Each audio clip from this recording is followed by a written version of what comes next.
Монгол улсын Давосын эдийн засгийн форум 1990 оноос хойш идэвхтэй орсон юм байна. Тэгээ энэ удаагийн онцлог нь юу вэ гэхээр бид нар энэ Mongolia House гэдэг Монгол өөрсдийнхөө ингээд зурчилдаг, энд ингээд дэлхийн экспертуудыг авчирдаг, хөрөнгө оруулалтуудыг авчирдаг, эндээ ингээд асуудлаа ярьдаг. Тэгээ энэ бол ингээд давуу байдлыг олголоо. Тэгээ үр дүнд нь юу болчихоо гэдэг тэгэхээр бид нар маш амжилттай тухайлбал 3 гэрэн дээр зурлаа.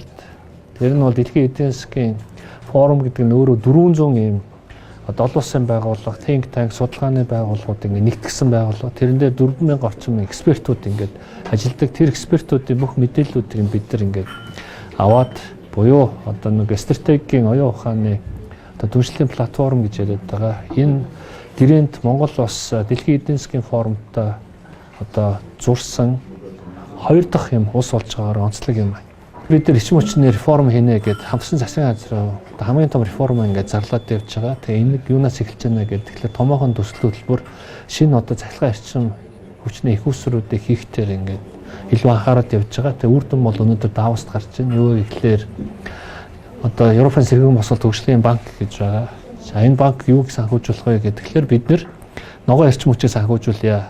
Энэ бол эхний ээлжинд бол нэг 500 мегаваттын хүчин чадалтай салхи болон нарных тэгээ нэмээд батарей хураагууртаа санхүүжүүлээ. Санхүүжилтийг бол хувийн секторт үе гэж.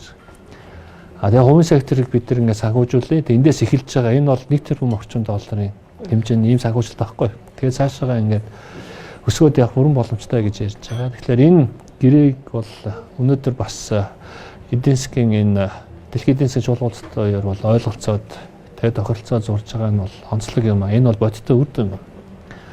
За дараагийн зүйл нь бол бид нар чинь нөгөө эрчим хүчний одоо бие даасан байдал Монгол улсад ямар хэрэгтэй юм бэ гэдгээ бол бүгд ойлгоцсон байгаа.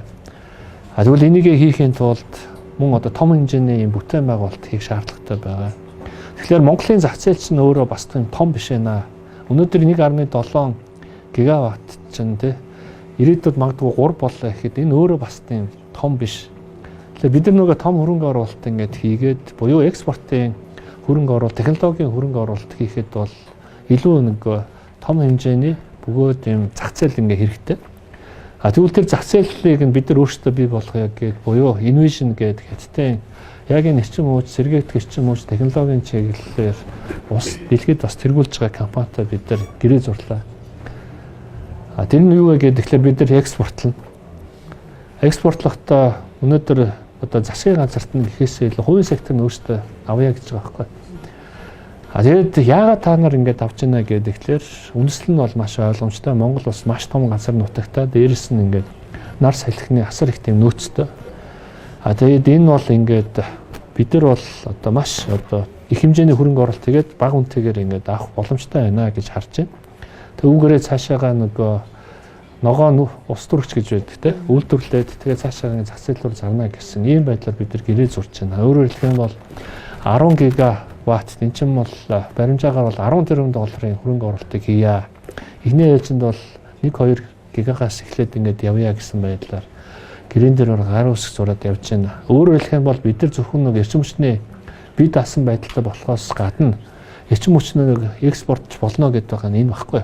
Та бүхэн санаж байгаа бол Монгол улсын ерхий сайд оюун эрдэнэ Арабын улсуудаар хийсэн айлчлалаар бид нар бол энэ эрчим хүчийн томоохон төслүүдээр хөрөнгө оруулалт хийя гэд Сауди Арабын Аква Power гэдэг хамгийн том одоо эрчим хүчний тоглогч 10 гига 10 тэрбумаас доошогоо хөрөнгө оруулалт хийя гэд бид нар ярьж байгаа. Энэ яриа хэлцэл маань өнөөдөр бас ингэ биелэлээ болоод тэгээд эх 1-2 сараас бид нар гэрээгээ байгуулахаар ингэ яриа хэлцлээ бас ингэ хийлээ. Энэ маш сайн үр дүн.